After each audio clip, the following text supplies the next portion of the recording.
how to change the PHP version on your domain using cPanel.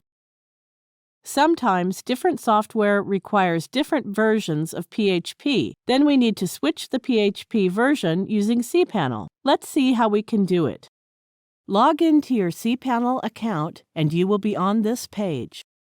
Scroll down to the Software section and click Multi-PHP Manager. Here we can set the PHP version for the particular domain. There is a box before the name of the domain whose PHP version we want to change. Click to check the box. Now go and select the PHP version we need from the drop-down list.